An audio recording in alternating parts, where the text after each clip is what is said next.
नमस्कार. मी संतोष अकोळकर. गेल्या 30 वर्षापासून ज्योतिषशास्त्रामध्ये काम करत आहे. आता आपण शुक्रवारपासून पुढच्या गुरुवारपर्यंत म्हणजे 21 तारखेपर्यंतचं 8 दिवसाचं राशी भविष्य पाहणार आहोत. त्यामध्ये काही महत्त्वाच्या गोष्टी होणार आहेत. पहिली गोष्ट म्हणजे शनी महाराजांची जयंती आहे, शनिवारीच आहे. आणि त्या दिवशी ज्यांना साडेसती आहे, इतर गोष्टी आहेत, त्यांनी हनुमान चालीसा मारुती स्तोत्र याचं पठण जास्तीत जास्त करावं, म्हणजे त्यांना चांगली फळे मिळतील.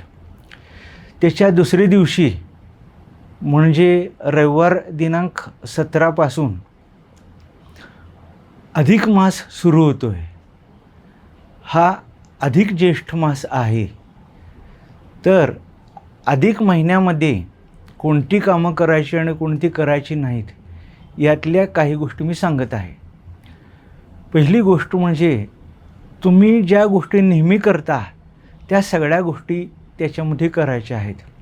नवीन गोष्टी करणं, नवीन कोणत्याही गोष्टीचा आरंभ करणं, लग्न करणं, मुंज करणं, तसेच नवीन घराची वास्तुशांत, नवीन व्यवसायाचा आरंभ, या कोणत्याही गोष्टी ह्या अधिक महिन्यामध्ये वर्ज्य आहेत, म्हणजे करायच्या नाही आहेत.